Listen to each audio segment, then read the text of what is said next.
ಆಗಿಂದನೂ ಎಲ್ಲರನ್ನೂ ಭೇಟಿ ಆಗಬೇಕು ನಮ್ಮನ್ನು ಅನ್ನೋದೊಂದಿತ್ತು. ನಾವು ಕಾರಣಾಂತರಗಳಿಂದ ಆಗಲಿಲ್ಲ ಯಾರನ್ನೂ ಭೇಟಿ ಆಗೋದಕ್ಕೆ. ಸೊ ಅದು ಒಂದು ಕೂಡ ರೀಸನ್ ಇದೆ. ಸೊ ಇಲ್ಲಿ ಸೇರುವ ಉದ್ದೇಶ ಇದು. So once again thank you ನನ್ನ ಕಡೆಯಿಂದ.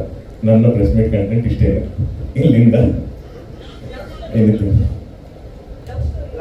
ನೀವು ಫಸ್ಟ್ ಬಾಲ್ ಸಿಕ್ಸ್ತಾರನ್ನೇ ಶುರು.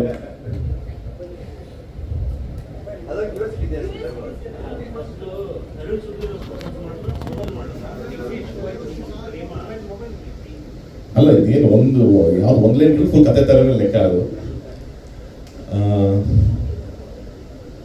ನನ್ನ ಸೋಲಲ್ಲಿ ಪರಿಚಯ ಆಗಿದ್ದು ರಾಬರ್ಟ್ ಅನ್ನೋ ಸಿನಿಮಾ ಮುಖಾಂತರ. ನಾನು ಆ ಸಿನಿಮಾ ಕ್ಯಾಸ್ಟಿಂಗ್ ಮಾಡಬೇಕಾದ್ರೆ ಫಸ್ಟ್ ಟೈಮ್ ಅವ್ರನ್ನ ನೋಡಿದ್ದು. ಐ ಥಿಂಕ್ ನಮ್ಮ ಆಫೀಸಿಗೆ ನಾವು ಅವ್ರನ್ನ ಒಂದು ಆಡಿಷನ್ ಥರ ನಾವೇನು ಕರೆದ್ವಿ, ಅವಾಗಲೇ ನಾನು ನೋಡಿದ್ದು. ಅಲ್ಲಿಂದ ನಾವಿಬ್ಬರು ಪರಿಚಯ ಶುರುವಾಗಿದ್ದು. ತುಂಬ ಕಡೆ ಇದ್ದಿದೆ, ಅಲ್ಲಿಂದನೇ ಲವ್ ಶುರು ಆಯಿತು ಅಂತ ಖಂಡಿತವಾಗ್ಲೂ ಇಲ್ಲ. ಅದು 2019 ಅನ್ಸುತ್ತೆ, ನಾವು ರಾಬರ್ಟ್ ಶೂಟಿಂಗ್ ಮಾಡಬೇಕಾದ್ರೆ ಅಲ್ಲಿ ನಾವು ಪರಿಚಯ ಆಗಿದ್ದು. ಅದು ಬರೀ ಒಂದು ಪ್ರೊಫೆಷ್ನಲ್ ರಿಲೇಷನ್ಶಿಪ್ಪಲ್ಲೇ ಇದ್ವಿ ನಾವು.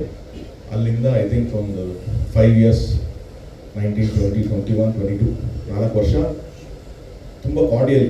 ವರ್ಷಕ್ಕೆ 2 ಮೆಸೇಜ್, ಅವ್ರ ಬರ್ಡೇಗೆ ಒಂದೊಂದು ಮೆಸೇಜ್, ನನ್ನ ಬರ್ಡೇಗೆ ಒಂದೊಂದು ಮೆಸೇಜ್ ಇರೋದು. ಅದು ಬಿಟ್ಟರೆ ಇನ್ನೇನು ಜಾಸ್ತಿ ಇಲ್ಲ. ಅದರ ಕಾಮನ್ ಈವೆಂಟಲ್ಲಿ ಸಿಕ್ಕಿದ್ರೆ ಹಾಯ್ ಹಲೋ ಅಷ್ಟೇ ಇದ್ದಿದ್ದು.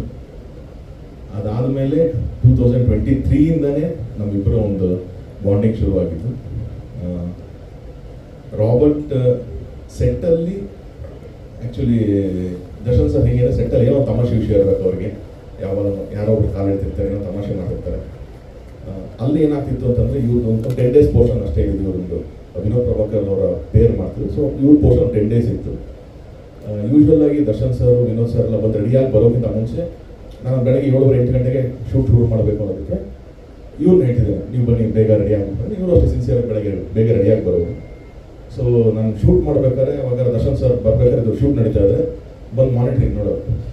ಏನಕ್ಕೆ ಇಷ್ಟು ಚೆನ್ನಾಗಿ ಫ್ರೇಮ್ ಇಟ್ಟಿದ್ಯಾ ನೀನು, ಇವ್ರಿಗೆ ಮಾತ್ರ ಯಾಕೆ ನೀನು ಫ್ರೇಮ್ ಇಡ್ತೀಯಾ, ನಮಗೆಲ್ಲ ಯಾಕೆ ಚೆನ್ನಾಗಿ ತೋರಿಸಲ್ಲ ನೀನು. ನಾನಿಲ್ಲ ಬಾಸ್, ಅದು ರೆಗ್ಯುಲರ್ ಎಲ್ಲ ಹೆಂಗಿರ್ತೀನಿ ಹಂಗೆ ಅದು ಅಷ್ಟೇ ಅಂತ ಹೇಳ್ತಿದ್ದೆ. ಓ ಇಲ್ಲ ನೀನೇನು ಲೈವ್ ನೋಡ್ತಾ ಇದೆಯಾ ನೀನು ಇಲ್ಲೇ. ಸೊ ಅಲ್ಲಿಂದ ಅವರು ಕಾಲಿಡೇ ಶುರು ಮಾಡಿದ್ರು. ಸೆಟ್ಟಲ್ಲಿ ರೇಗಿಸ್ತಾ ಇರೋರು. ನಾನು ಸೆಟ್ಟಿಗೆ ಯಾವತ್ತೊಂದ್ಸಲ ನಮ್ಮಮ್ಮ ಬಂದಿದ್ರು, ಏನು ನಿಮ್ಗೆ ಓಕೆನಾ ಅವ್ರಿಗೆ ಮದುವೆ ಮಾಡ್ಕೊಡ್ಲಾ ಅಂತ. ನಮ್ಮನ್ನ ನೀನು ಯಾರನ್ನು ತೋರಿಸ್ತೀವಿ ಓಕೆನಪ್ಪ. ಸೊ ಇಟ್ ವಾಸ್ ಒಂದು ಜನರು ತಮಾಷೆನೇ ಹೇಳ್ತಿದ್ರು. ನಾನು ಅದಷ್ಟೇ ತಮಾಷೆಗೆ ಇತ್ತು. ಒಂದು ಶೂಟ್ ಮುಗಿದ ಮೇಲೆ ಅದು ಬಿಟ್ಬಿಟ್ಟಿದ್ವಿ. ಅದಾಗಿ ಒಂದು ಎಷ್ಟೋ ವಿಷಯ ಮೋಸ್ಟ್ಲಿ ಅದು ಆ ಸೆಟ್ಟಲ್ಲಿ ಅಷ್ಟು ಅದು ಮಾತಾಡಿದ್ದಕ್ಕೆ ಅಲ್ಲಿಂದ ಸ್ಪ್ರೆಡ್ ಆಯಿತು ಅನ್ನೋ ಗೊತ್ತಿಲ್ಲ. ಸೋನಲ್ ಅವ್ರು ಹೇಳೋ ಪ್ರಕಾರ ಅದು ಆಲ್ಮೋಸ್ಟ್ ಎಲ್ಲ ಇವ್ರು ಯಾವ ಶೂಟಿಂಗ್ ಸೆಟ್ ಹೋದ್ರು ಅದೆಲ್ಲ ಕೇಳೋರಂತೆ, ನೀವು ತಮ್ಮನವರು ಡೇಟ್ ಮಾಡ್ತಿದ್ರೆ ಹೇಗೆ ಅಂತ. ನಾವು ಪರಿಚಯನೂ ಇರಲಿಲ್ಲ ಅವಾಗ. ಸೊ ಅಲ್ಲಿಂದ ಒಂದು